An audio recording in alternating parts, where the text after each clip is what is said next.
풍전등화라고 하는 말이 있습니다. 문자 그대로 바람 앞에 등불이라 그런 뜻이죠. 어떤 사람이나 상황이 죽거나 망하기 직전에 어떤 위태로운 모습을 보여주는 그런 말이죠. 풍전등화와 같다. 오늘 본문에 등장하는 아브라함의 가정, 아브라함 그 부부의 모습이 정말 풍전등화와 같은 그런 모습을 보여주는 것이 아닌가, 그런 생각을 하면서 제가 본문을 보았습니다. 여러분, 우리가 지금 막 읽은 것처럼 오늘 본문의 내용은 아브라함의 가정이 헤브론에서 남쪽 네게브 지역으로 이사를 가서 그랄이라고 하는 지역에 정착했을 때 그곳의 왕 아비멜렉에게 아브라함이 자기 아내 사라를 빼앗기는 그런 위험을 당하는 장면을 오늘 본문이 우리에게 말해주고 있죠. 우리가 지난 몇 주 동안 소돔과 고모라 성의 멸망을 앞부분에 쭉 보았습니다. 그리고 그 소돔 성 안에 살던 아브라함의 조카 롯의 가정이 어떻게 불행한 결말을 맞이했는지도 함께 보았죠. 사실 아브라함과 조카 롯의 가정은 그들이 살던 시대에 존재했던, 말하자면 유일한 교회였어요. 아니, 지구상에 존재했던 단 하나의 교회가 아브라함의 가정과 롯의 가정이었단 말이죠. 세상에 존재했던 유일한 하나님의 백성의 공동체, 아브라함의 가정과 또 그를 따라서 믿음을 가지고 나왔던 롯의 가정의 모습이죠. 세상 그 어떤 나라도 그 당시에 하나님을 알고 하나님을 예배하고 하나님을 섬기지 못하고 있었습니다. 그 누구도 하나님이 어떤 분인지 바르게 알지 못하고 있었고, 온 세상은 말하자면 진리에 대한 무지 속에 깊이 잠겨져 있었죠. 그 영적인 그 칠흑 같은 어둠 속에서 마치 등대와 같이 빛나는 작은 불빛이 있었는데, 그것이 바로 아브라함과 그의 조카 롯의 가족들로 구성된 작은 믿음의 공동체였어요. 우리가 본 것처럼, 그런데 너무 불행하게도 그 중에 한 가정의 롯의 가족은 불신앙과 불순종 때문에 불행한 결말을 맞이하게 되고, 그들은 역사 속에서 그 자취를 감추게 됩니다. 이제 세상의 희망은 유일하게 아브라함의 가정 하나 남았습니다. 여러분 생각해 보십시오. 지금이야 세상의 교회가 널려 있고 하나님의 백성들이 수도 없이 많이 지구를 세우고 있지만, 그 당시에는 이 가정 하나였습니다. 그런데 오늘 본문은 그 가정마저 세상 권력자에 의해서 파괴될 위험 속에 놓여 있습니다. 아브라함이 그랄 지역으로 이사를 가자 그곳 왕 아비멜렉이 아브라함의 아내 사례를 보고 마음에 들어서 자기 아내로 데려가 버려요. 그 당시 아브라함의 나이가 약 99세에서 100세 사이였으니까 이삭이 바로 다음 주에 보게 되겠지만 아브라함이 21장 다음 장에 가서 이삭을 낳거든요. 그 100세가 됩니다. 이 100세 되기 직전에 지금 이 상황을 보여주는 것이거든요. 그 아브라함이 거의 100세가 됐고 사라는 약 10살 차이니까 90세 먹은 할머니였는데, 아비멜렉의 눈에 너무 아름답게 보였던 것 같아요. 이 학자들이 여러 가지를 이야기하는데, 아마도 이 사라가 아기를 낳지 않았기 때문에 그랬을 것이다, 그런 말을 하는 분도 계시고, 또 그 당시 사람들이 대부분 얼굴이 좀 검고 피부색이 좀 검은 흑인에 가까운 사람들이었을 텐데 사라는 아마 백인이었을 가능성이 높다, 이런 말을 하는 분도 계시고, 또 칼빈의 주석을 보니까 사라가 그렇게 아름답게 보인 것은 아비멜렉이 사라의 어떤 외모를 보고 그 매력을 느낀 것이라기보다는 사라의 그 성품, 사라에게서 풍겨나오는 그 아름다운 그 성품을 보고 매력을 느꼈을 가능성도 있다. 이렇게 칼빈이 해석하기도 했더라고요. 어쨌든 간에 외모 때문이든지 아니면 그 신앙에서 우러나오는 성품 때문이든지 아니면 피부색 때문이든 간에 아비멜렉의 눈에 사라가 너무 아름답고 매력적으로 보였어요. 그리고 왕이 와서 데려가 버렸습니다. 하나의 폭력이죠. 예?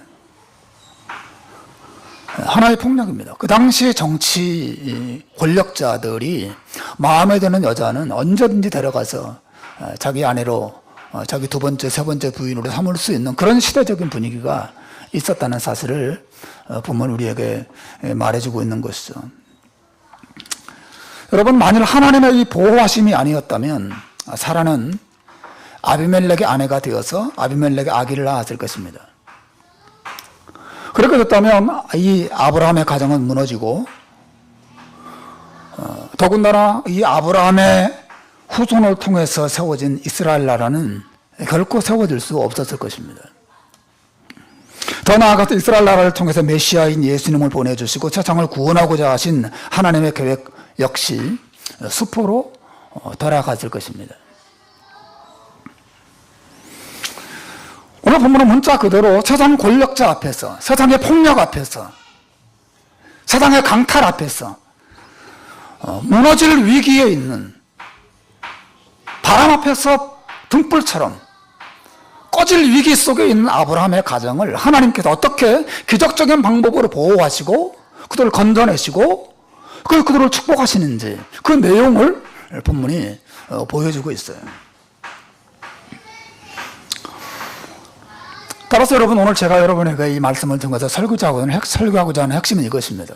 하나님께서는 자기 백성들을 언제나 은혜로 보호하신다는 것입니다.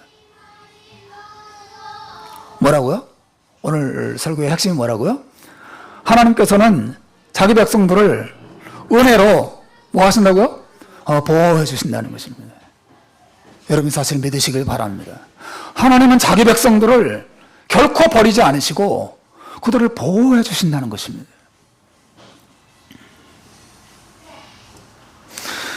제가 이 말씀을 여러분에게 특별히 더 드리고 싶어요.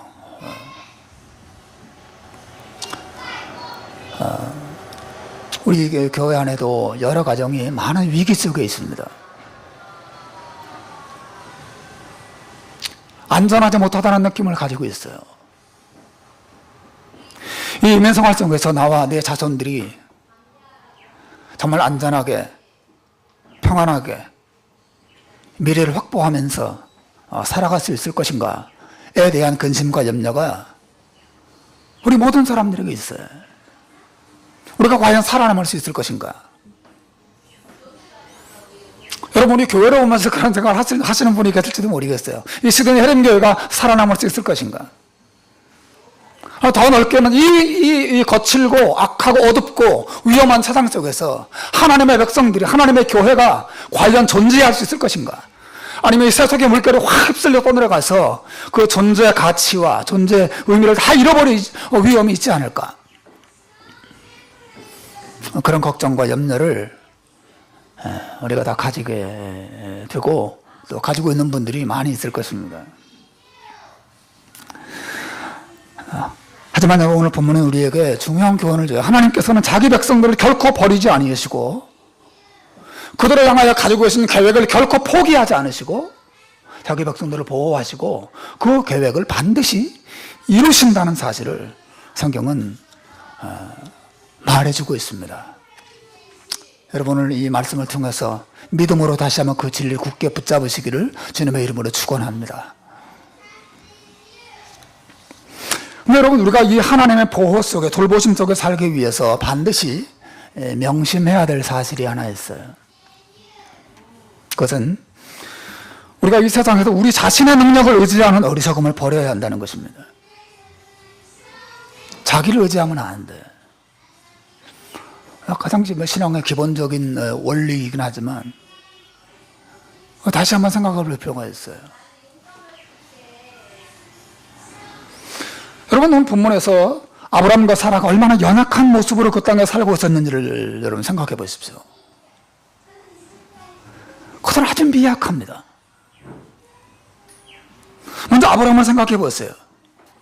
이 아브라함은 그 땅의 왕 아비멜렉이 자기 아내 사라가 마음에 든다고 데려갈 때까지 손 하나 까딱하지 못해. 아비멜렉이 와서 아내를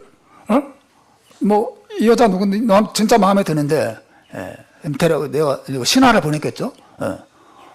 왕께서 이 여자의 마음에 들어간다. 좀 데려가겠다.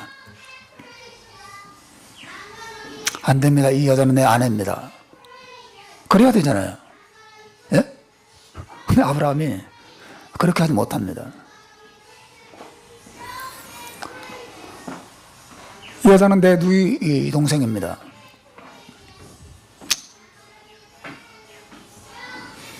사실 우리가 읽은 것처럼 절반만 맞는 말이죠. 아내이면서 동시에 이복 누이 동생이었기 때문에 맞는 말이긴 하지만 사실은 이 여자가 내 아내입니다. 그리고 절대로 나의 아내를 당신에게 줄 수 없습니다. 라고 말하지 못하는 아브라함의 모습을 여러분은 보십시오. 사실 이런 아브라함의 모습은 인간적으로만이 아니라 신앙적으로도 책망받아야 마땅한 모습이에요. 왜냐하면 이 잘못은 과거에도 한 번 범한 적이 있는 죄였죠. 여러분 기억나시죠?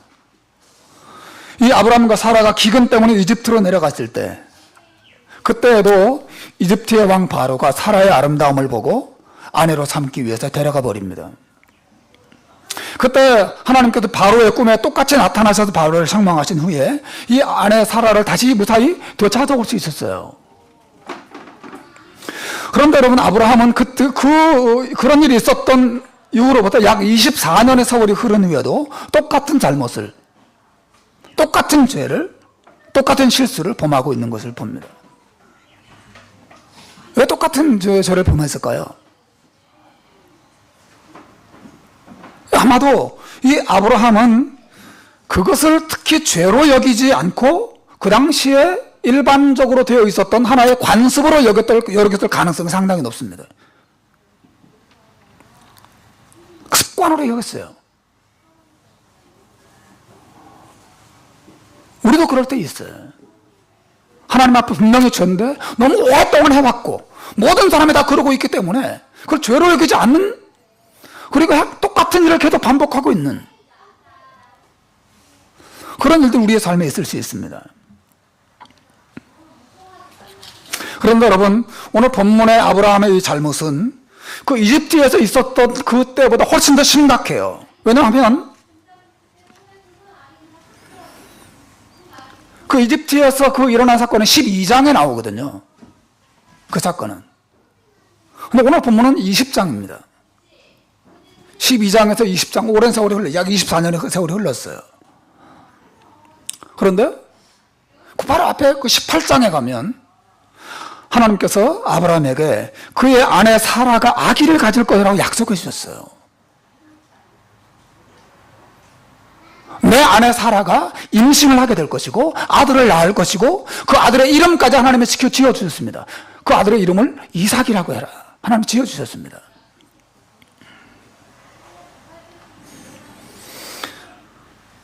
장차 이 사라의 몸에서 태어날 그 아기 이삭은 장차 이스라엘 나라를 세우는 위대한 조상이 될 것이고 그 후손을 통해서 예수님이 태어나시고 이 세상을 향한 하나님의 구원이 이루어질 것입니다. 하나님이 그 계획을 아브라함에게 다 말씀하셨어요.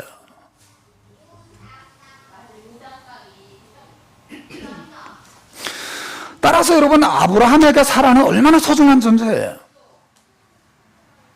절대로 뺏겨서는 안 되는.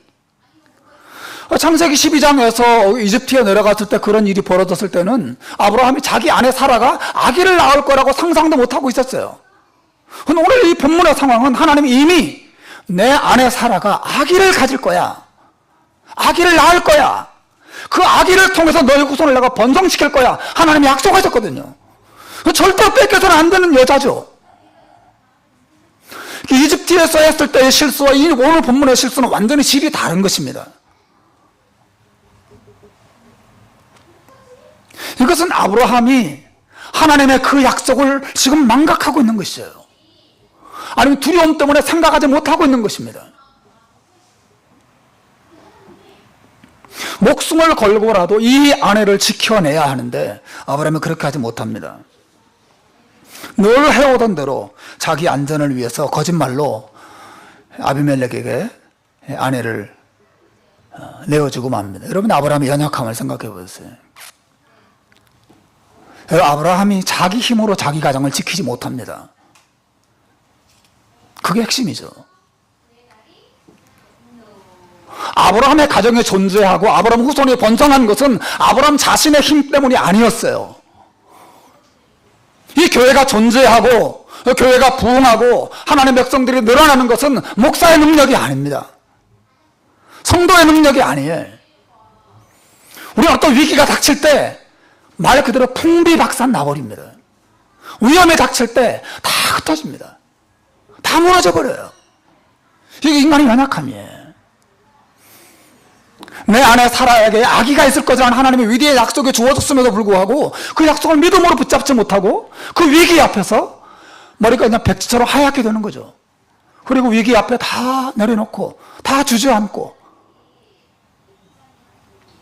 그게 인간의 연약함입니다. 아브라함의 모습이 그랬어요. 여러분, 사라는 아브라함보다 더 연약한 모습을 보여줘요.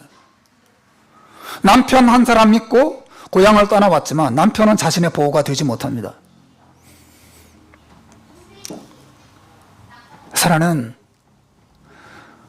자기 남편을 보호하기 위해서 자기 남편을 남편이라고 말하지도 못하고 자기 오라버니라고 말하며 남의 남자에게 끌려갑니다.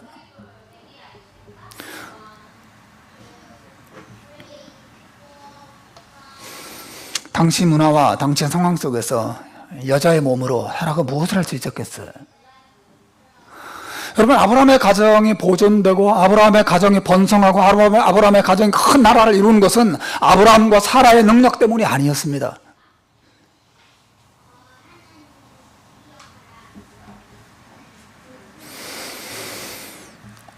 여러분, 이 거칠고 위험한 세상 속에서 신자된 우리와 그리고 이 교회 공동체의 모습은 오늘 본문의 아브라함과 사라의 모습과 상당히 유사합니다. 수많은 아비멜렉들이 우리의 몸과 마음과 영혼에 폭력을 가해요.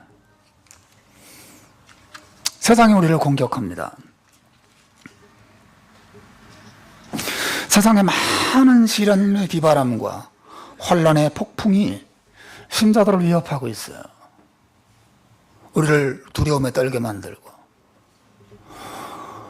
우리를 넘어지게 만들고, 우리를 자포자기하게 하고 만들고, 우리의 신앙을 포기하게 만들고, 너무나 많은 신자들 그 위험 앞에서 두려워 떨고 어쩔 바를 모르고 당황하고 있습니다. 이게 우리의 모습이에요. 아브라함과 사라만 그랬다, 아니면 뭐 어떻게 이럴 수 있을까 이렇게 말하지만 우리도 그 상황이 되면 그렇게 됩니다.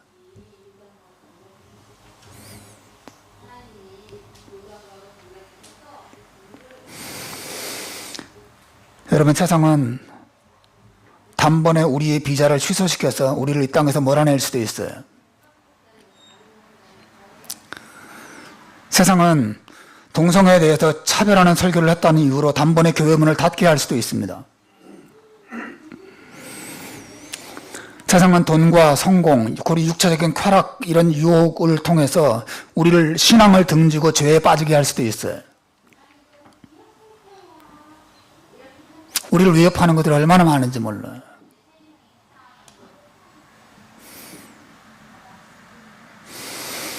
그런 상황 속에서 우리의 믿음이라도 강하면 좋을 텐데 그렇지도 못합니다.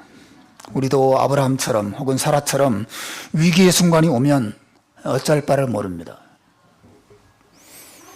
그리고 속수무책으로 환경에 떠밀려서 그냥 망연자실 주저앉게 되는 경우가 너무 많죠. 그리고는 신앙의 빛, 진리의 빛을 다 잃어버린 채 세상과 똑같은 어둠 속에 함께 파묻혀서 그 존재의 가치를 잃어버리고 그냥 소멸되어 버릴 수도 있어요. 아브라함의 가정이 그랬습니다. 소멸될 수 있습니다. 무기력하게.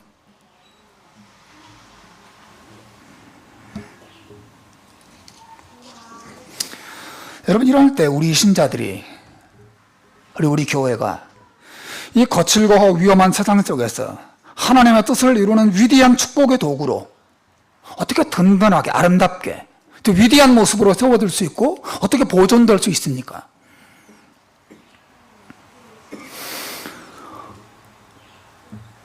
그렇게 될 수 있는 방법은 우리 자신의 힘을 의지하지 않는 법을 자꾸 배워야 해요. 만일 우리가 위험 속에서 지금 한숨만 쉬고 있다면 우리는 우리 자신을 의지하고 있는 거예요. 자신을 의지한다는 건 별다른 게 아닙니다. 우리가 다가온 어떤 위기 앞에서 우리가 좌절하고 있다면, 우리가 주저앉아서 한숨만 쉬고 있다면, 우리 미래를 내다보면서 낙심만 하고 있다면, 하나님을 바라보지 못하고 하나님께 기도하지 못하고 하나님을 의지하고 기뻐하고 감사하지 못하고 있다면, 그건 바로 우리가 우리 자신을 의지하고 있다는 증거예요. 우리를 의지하는 것입니다. 우리가 성경에도 그토록 어리석다고 손가락질하고 혀를 차는 그 이스라엘 자손들이 광야에서 어떻게 하나님을 의지하지 않고 자기를 의지하냐라고 말하는 사람과 똑같은 모습을 우리가 가지는 것이죠.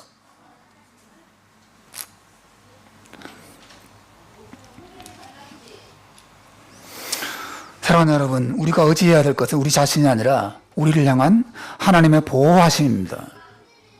우리는 그 사실을 믿어야 돼요. 하나님 우리를 보호하신다.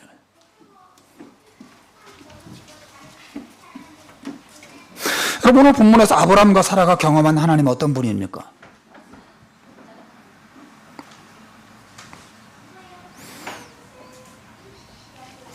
아브라함과 사라는 자신들에게 닥친 시련과 환난 앞에서 아무것도 하지 못한 채 망연자실 주저앉아 있었어요. 그때 놀랍죠. 오늘 본문을 가만히 보십시오. 그들이 아무것도 할 수 없고 할 능력도 없고 할 의지도 없고 무기력하게 주저앉아 있을 때 하나님이 일어나셨습니다. 하나님은 지금 일하고 계시는 것을 볼 수 있어요. 하나님께서 그들을 위해서 일하기 시작하셨습니다. 하나님께서 아비멜렉의 꿈에 나타나셨어요. 그리고 아비멜렉을 책망하십니다. 그리고 그에게 사라는 아브라함의 아내라고 말씀하십니다. 그 사라를 돌려보내지 않으면 아비멜렉의 가족과 나라가 망할 것이라고 경고하십니다. 하나님이 일하고 계세요. 무엇보다도 아브라함이 자신의 선지자라고 말씀하세요. 자신의 대변자라는 뜻이죠. 하나님과 특별한 관계에 있는 자기 백성이라고 이야기합니다. 건드리지 말라고 말씀하세요. 그리고 그렇게 아비멜렉을 책망하시고 경고하신 다음에 사라를 무사히 가정으로 돌아오게 하셔서 그 가정이 그 위기 속에서 보존되게 하시고 그 위험에서 벗어나게 하시는 걸 볼 수 있어요. 하나님의 아브라함의 가정을 그 위기 속에서 보호하십니다.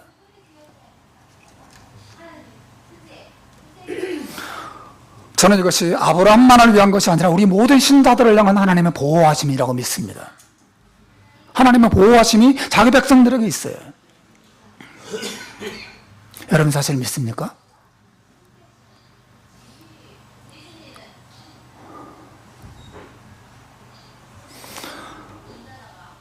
하나님께서 똑같은 방식으로 우리들의 삶에 보호를 나타내지 않을 수도 있어요. 하나님께서 우리가 위험할 때마다 우리를 힘들게 하는 원수의 꿈에 갑자기 나타나셔서 막 말씀하시고 위협하시고 너 걔 건드리면 죽을 줄 알아, 이렇게 하나님은 꼭 그와 같은 방식으로 일하시나요? 그렇지 않을 수도 있어요. 제가 요즘 그 이사 이렇게 집 구하느라고 너무 한 달 이상 고생을 많이 했습니다. 그래서 제가 서류를 좀 준비해서, 여러분 알다시피 여기 부동산 서류 준비하는 거 얼마나 막 귀찮습니까? 쓸 것도 너무 많고 준비해야 될 서류도 너무 많고 이거 준비해라 저거. 그거 하나 할 때마다 막 너무 귀찮고 힘든 거예요. 근데 서류를 넣으면 다 계속 리젝 당하고 또 리젝 당하고. 내가 하나님 뭐 하시는 건가? 왜 나한테 집을 빨리 안 주시는 건가? 근데 기존 부동산에서는 자꾸 나가라고 계속 이제 문자 보내고 이메일 보내고 전화하고 막 난리인데 집은 안 구해주고.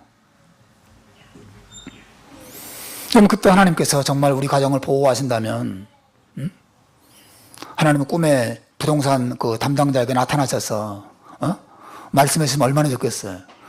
너 집 얘네 줘라. 너 집 안 주면 너네 집 망할 줄 알아. 하나님은 그렇게 말씀해 주시고, 그리고 집값이 1000불이면 100불에 줘라. 이렇게 하시면 얼마나 좋겠어요. 하나님께 자기 백성들을 그렇게 보호해 주시고 그 위험에도 건져 주시고, 그럼 뭐 걱정할 게 뭐가 있어요. 하나님께서 자기 백성을 보호하시는 방식이 항상 이와 같은 것은 아닙니다.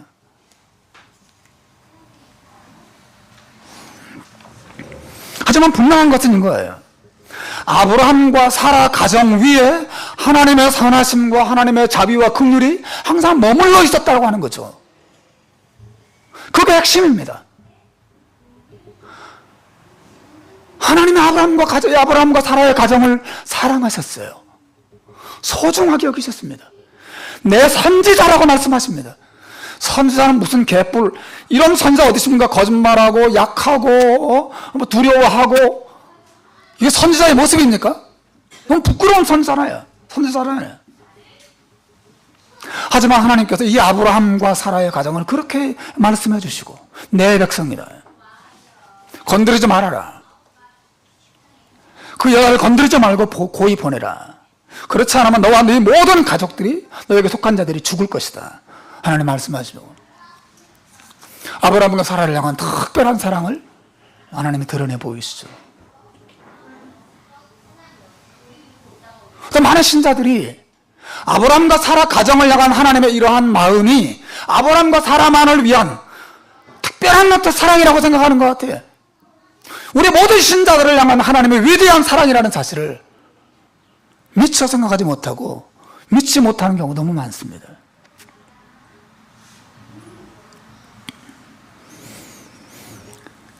여러분, 다윗이 믿었던 하나님은 어떤 하나님이에요? 그는 시편 23편 6절에서 이런 말을 합니다. 나의 평생의 선하심과 인자하심이 정녕 나를 따르리니. 이거 다윗이 믿었던 하나님이에요. 아브라함과 사라 가정 위에 하나님의 선하심과 인자하심이 항상 머물러 있었습니다. 그들이 아무것도 할 수 없고, 그 위기 속에서, 그 위험 속에서, 그 절망 속에서, 그 무기력함 속에서 주저앉아 있었을 때 하나님이 일어나셔서 그들을 위해 일하셨어요. 그들을 위해 하나님의 선하심과 인자하심에 머물러 있었고, 함께 하셨고, 떠나지 않고 그들을 도우셨어요. 다윗도 그 하나님을 믿었습니다. 여호와의 선하심과 인자하심이 정녕 나를 따를 것이다. 내 평생토록 떠나지 않고 따를 것이다.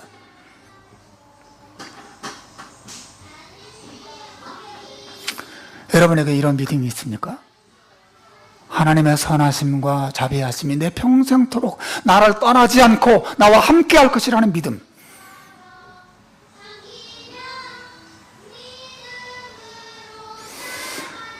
어릴 때 만화를 봤어요. 어릴 때 본 만화가 많이 생각이 나는데, 저희 설교를 준비한 그 장면이 생각이 나더라고. 그 스토리는 하나도 생각이 안 나는데, 주인공 그 만화에 나오는 그 주인공 머리 위에 구름이 항상 머물러 있어가지고, 여러분도 본 적 있으세요? 막 얘가 막 가는 곳마다 구름에 따라다니면서 계속 비를 쏟는 거죠. 이게 도망다니고 어디 막 피하고 다니는데, 이 구름이 계속 머리 위에서 쫓아다니는 거죠. 그런 장면이 생각이 났어요. 여러분, 다윗의 인생이 그러했고 아브라함과 사라의 인생이 그러했다고 성경은 말하고 있습니다. 나의 평생의 선하심과 인자하심이 정녕 나를 따르리니. 나를 떠나지 않고 내 위에 항상 머물러 있을 것이다. 이 믿음이 다윗에게 있었어요. 만일 이것이 아니었다면 아브라함과 사라의 가정은 어떻게 됐겠습니까? 소멸되었을 것입니다. 하나님의 인자와 자비하심이 교회 위에 항상 머물러 있지 않다면 하나님의 교회는 소멸될 것입니다. 아니, 벌써 끝장나도 벌써 끝장났을 것입니다. 이 세상에 존재하지도 않았을 것입니다. 그 무시무시한 초대교회의 박해를 뚫고 그 무시무시한 중세시대의 타락을 뚫고 하나님께서 교회를 보존하시고 교회를 회복시키시고 교회를 영광스럽게 세우시고 복음을 계속해서 땅끝까지 전파하게 하는 도구로 사용하셨어요. 이것이 신자 개인의 능력과 교회 개인의 어떤 능력 때문에 일어난 건가요? 아닙니다. 나의 평생의 선하심과 인자하심이 정녕 나를 따르리니 아브람과 사라와 같이 죄 많고 연약하고 허약하기 짝이 없는 그런 하나님의 사람들을 하나님께서 사랑하셔서 귀하게 여기시고 그들을 떠나지 않고 그들을 돌보신 그 결과가 나타난 것이죠.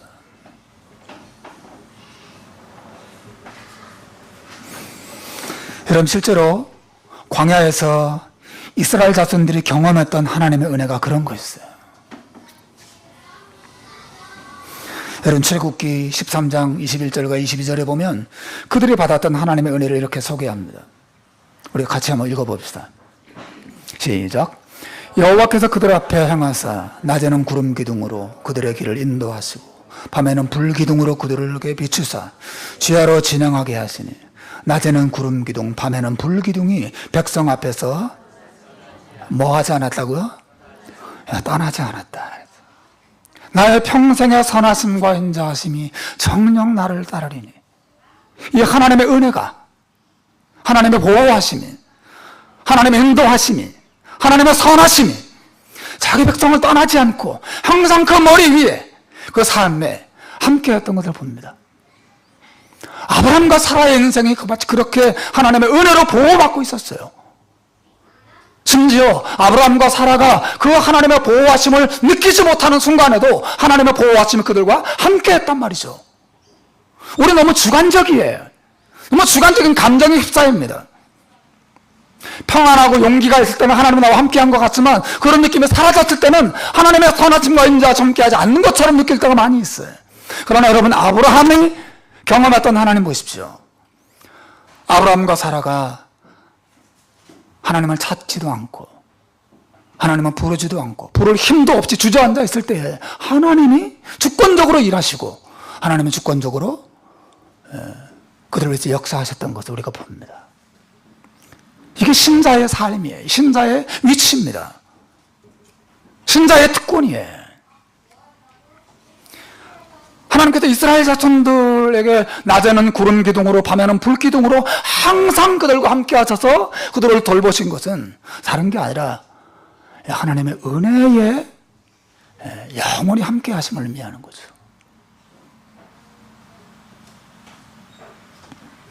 문제는 어디 있어요? 여러분, 구약 성경을 읽어보세요. 이스라엘 자손들의 문제는 바로 이 사실을 믿지 못하는 담대 있었어요. 그들은 항상 이런 질문을 했습니다. 하나님이 어디 계시냐? 하나님은 우리 가운데 함께 하시냐? 이것이 그들의 질문이었다니까요. 놀랍지 않습니까? 하나님 어디 계시냐? 우리 가운데 안 보인단 말이죠. 특히 물이 떨어졌을 때, 음식이 떨어졌을 때, 위기에 닥쳤을 때, 전쟁이 터졌을 때 하나님 어디 계시냐? 이것이 그들의 질문이었어요. 너무 믿기 쉬운, 너무 간단한 원리 같죠? 하나님이 항상 나와 함께 한다는 사실을 믿는 것. 나의 평생에 하나님의 선하심과 인자하심이 정녕 나를 따를 것이라고 한 사실을 믿는 것. 쉬워 보이지만 그렇지가 않습니다, 현실은. 하나님 어디 계시냐?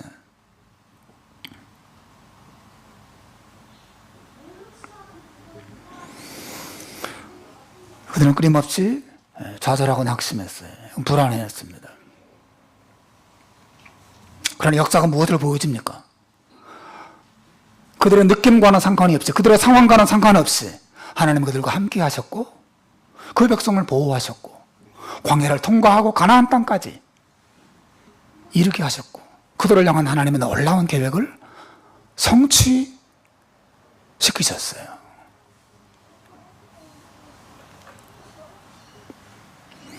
여러분, 하나님께서 야곱에게 주신 약속을 여러분에게 하나 더 소개하고 싶어요.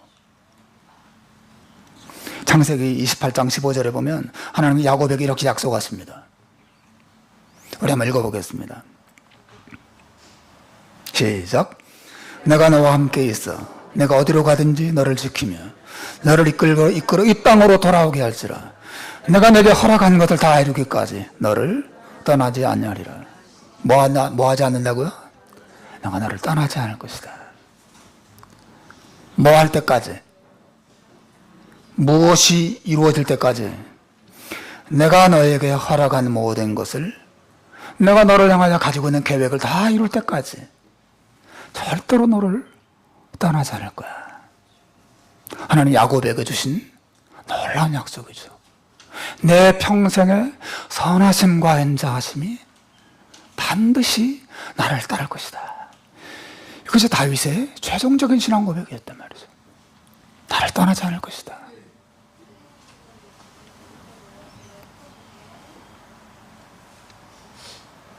우리는 본문에서 아브라함과 사라가 자기 힘으로 자기 인생을 끌고 가는 것처럼 보이지만 사실은 그게 아니고 하나님의 은혜가 그들을 붙들고 그 사망의 음침한 골짜기를 지나가게 하고 계시는 것을 우리가 성경을 통해서 보게 되죠. 우리 하나님은 그런 분이십니다. 하나님께서 여호수아에게 주셨던 약속도 똑같아요.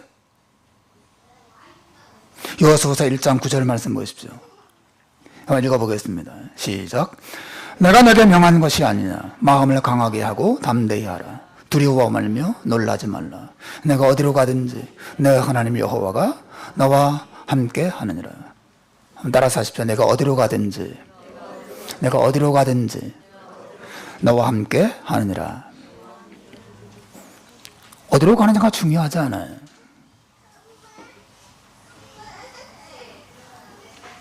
어디로 가든지 여호와의 선하심과 인자하심이 우리와 함께 하는 것입니다. 우리는 이 사실을 믿고 의지해야 합니다.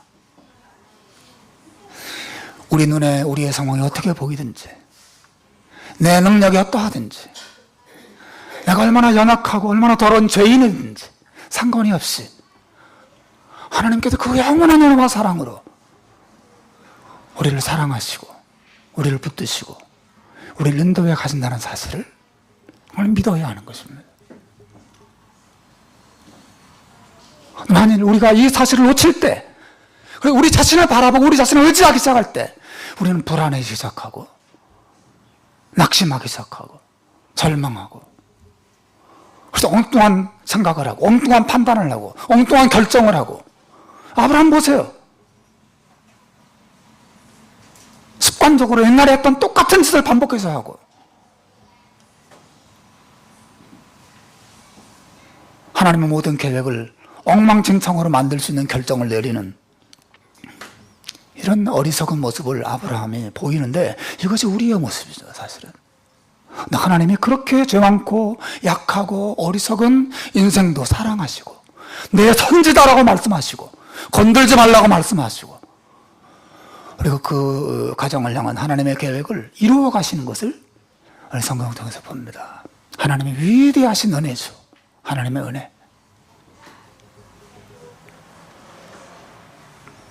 여러분, 더 놀라운 것은 신자들을 향한 하나님의 이러한 보호하심이 조건 없는 보호라고 하는 거죠.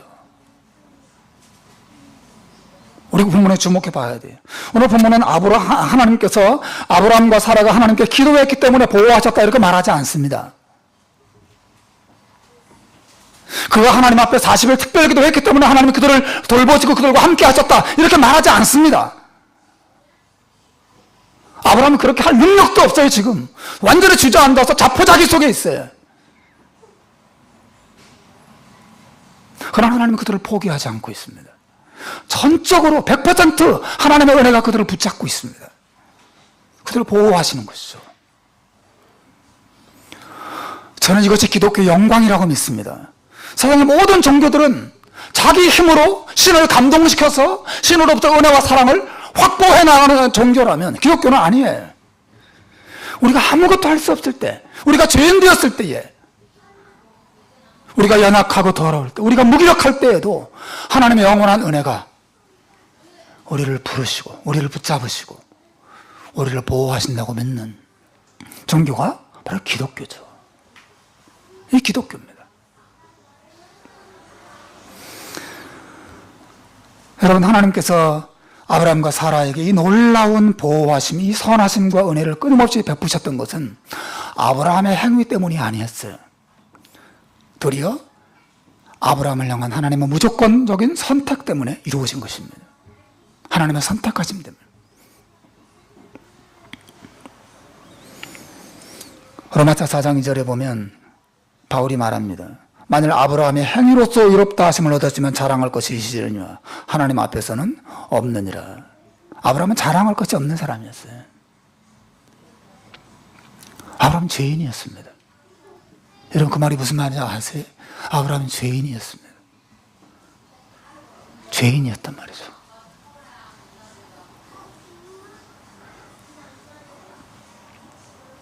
죄인이라는 말 자체를 우리는 흔히 나쁜 일 몇 개 하고 나쁜 말하고 나쁜 생각 정도 하는 그 정도 사람으로 죄인을 생각하는 것 같아요. 여러분, 죄인이라는 말은 어떻게 설명할 수 있을까요? 너무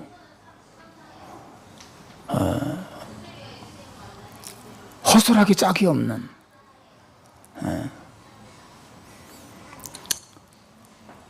완전히 망가질 대로 망가진, 재구실을 할 수 없는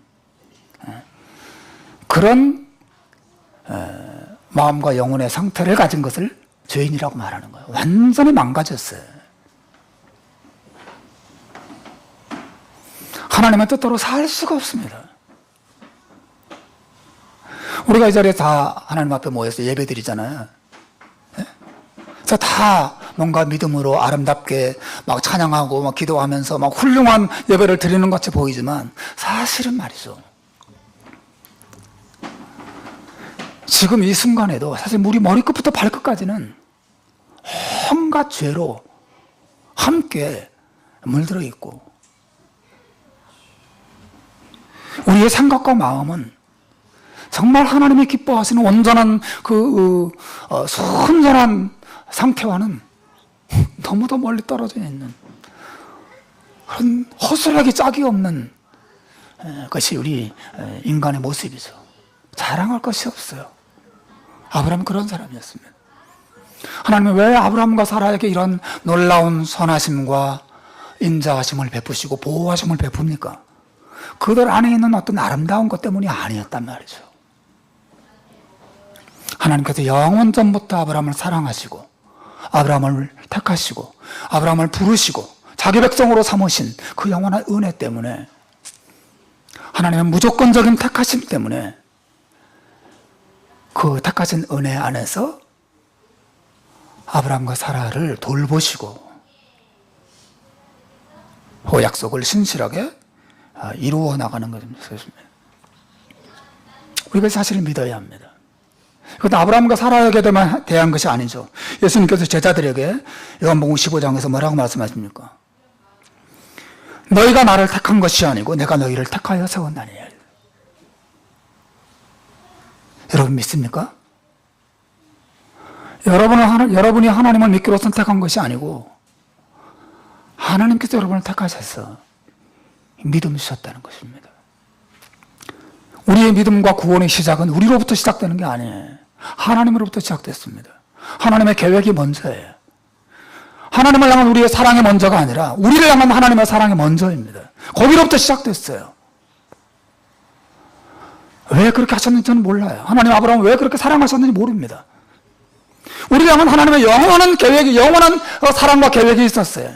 그 계획을 따라 우리를 부르시고 자기 백성 삼아주신 것이고, 그렇기 때문에 우리를 향한 하나님의 보호하심은 조건적이지 않습니다. 무조건적이에요. 영원한 계획을 따라서 일하십니다. 우리를 영원히 떠나지 않습니다.